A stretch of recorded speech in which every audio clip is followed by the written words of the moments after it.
គ្រប់ពេលវេលាគ្រប់ទីកន្លែងដែលអ្នកទៅដល់សូមចាំនៅសំណួរទាំង4នេះពីព្រោះនៅពេលដែលយើងភ្លេចសំណួរទាំង4នេះវាអាចយើងភ្លេចខ្លួនញ៉ាំងឲ្យជីវិតរបស់យើងមានការធ្លាក់ចុះម្យ៉ាងវិញទៀតសំណួរទាំង4នេះគឺជាសំណួរដែលដាស់តឿនក្រើនរំលឹកយើងគ្រប់ពេលវេលាពលនៅពេលដែលយើងមានសំណួរនេះវានឹងអាចញ៉ាំងឲ្យជីវិតរបស់យើងរស់ដោយការប្រុងប្រយ័ត្នរស់ដោយសេចក្តីថ្លៃថ្នូររស់ដោយភាពជោគជ័យនៅក្នុងជីវិតទី1តើខ្ញុំជានរណានេះជាសំណួរមួយដែលពិបាកនឹងយល់ក៏ប៉ុន្តែនៅពេលដែលយើងសួរសំណួរនេះខ្លួនឯងដដែលនោះយើងនឹងអាចរកឃើញអំពីខ្លួនឯងថាជានរណាហើយសំណួរទី2តើខ្ញុំមកទីនេះដើម្បីអ្វីនេះជាសំណួរមួយដែលដាស់តឿនក្រើនរំលឹកនៅពេលដែលយើងកន្លែងណាមួយជាពិសេសបងប្អូនដែលជាសិស្សនិស្សិតនោះនៅពេលដែលគាត់ទៅបន្តការសិក្សាគាត់នឹងសួរតើខ្ញុំមកទីនេះដើម្បីអីប្រហែលជាគាត់ពេលខ្លះឆ្លើយឲ្យផុតតែពីមាត់ក៏ប៉ុន្តែនៅពេលដែលគាត់ឆ្លើយថាខ្ញុំមករៀនយើងអាចសួរថាអ្នកពិតជារៀនមែនណានេះជាសំមួយដើម្បីដាស់តឿនក្រើនរំលឹកយើងគ្រប់ពេលវេលាមិនថាយើងមានអាជីពអ្វីក៏ដោយអ្នករស់ស៊ីក៏ដោយជាសិស្សនិស្សិតក៏ដោយអ្នកធ្វើការក៏ដោយ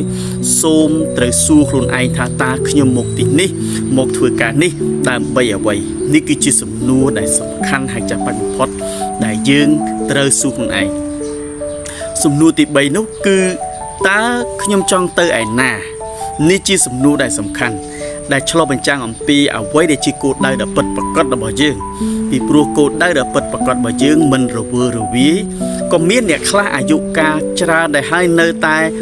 គោលដៅរវើរវាយមិនច្បាស់លាស់នៅចំណុចណាមួយសំណួរនេះគឺឆ្លុះឲ្យយើងដឹងថាអ្វីដែលយើងគួរធ្វើអ្វីដែលយើងមិនគួរធ្វើអ្វីដែលយើងគួរខ្សែគប់អ្វីដែលយើងមិនគួរខ្សែគប់ពីព្រោះវាអាចញ៉ាំងឲ្យគោលដៅរបស់យើងសម្រេចបានជោគជ័យតើខ្ញុំចង់បានអ្វីឲ្យពិតប្រាកដនេះជាសំណួរទី3សំណួរទី4ដែលសំខាន់នោះតើខ្ញុំត្រូវតែធ្វើអ្វីឲ្យសម្រេចនៅថ្ងៃនេះដែលខានតែបានដើម្បីសម្រេចគោលដៅធំនេះជាសំណួរមួយដែលឆ្កឹះយើងដាស់តឿនយើងឲ្យយើងប្រុងប្រយ័ត្នក្នុងការប្រើប្រាស់ពេលវេលារបស់យើងឲ្យមានប្រយោជន៍ក្នុងការញ៉ាំងឲ្យយើងធ្វើកិច្ចការងារទាំងឡាយណាដែលមានប្រយោជន៍ក្នុងការសែបគប់ជាមួយនរណាម្នាក់ឲ្យមានប្រយោជន៍ព្រោះសកម្មភាពប្រចាំថ្ងៃរបស់យើងវាអាចជាឥទ្ធិពលទៅលើគោលដៅធំរបស់យើងដាក់សញ្ញាសួរហើយរៀបចំផែនការតើថ្ងៃនេះខ្ញុំត្រូវតែសម្រេចកិច្ចការអ្វីដើម្បីឲ្យគោលដៅធំរបស់ខ្ញុំនឹងទទួលបាននូវភាពជោគជ័យទទួលបាននូវភាពសម្រេចនៅតាមគោលបំណងបញ្ជាក់នេះគឺជាសំណួរដែលសំខាន់ហើយចាំបាច់ដែលគ្រប់គ្នាគួរតែមានហើយសួរជាប្រចាំដើម្បីដាស់តឿនក្រំលឹកឲ្យខ្លួនឯងនោះចងចាំនិងរៀនឆ្លើយសំណួរទាំងអស់នេះដោយបេះដូងដោយការប្រុងប្រយ័ត្នពីព្រោះសំណួរនេះវាឆ្លុះបញ្ចាំងពីអនាគតរបស់យើងខ្ញុំសង្ឃឹមថាសំណួរទាំង4នេះវាคล้ายទៅជាកញ្ចក់មួយដើម្បីឆ្លុះបញ្ចាំងคล้ายទៅជាជំនួយការមួយដើម្បីដាស់តឿនក្រំលឹករបស់យើងកុំឲ្យយើងភ្លេចថាតើយើងជានរណាកុំឲ្យយើងភ្លេចថាតើយើងមកទីនេះដើម្បីអ្វីកុំឲ្យយើងភ្លេចថាតើយើងចង់បានអ្វីដែលពិតប្រាកដតើយើងចង់ទៅទីណាពិតប្រាកដ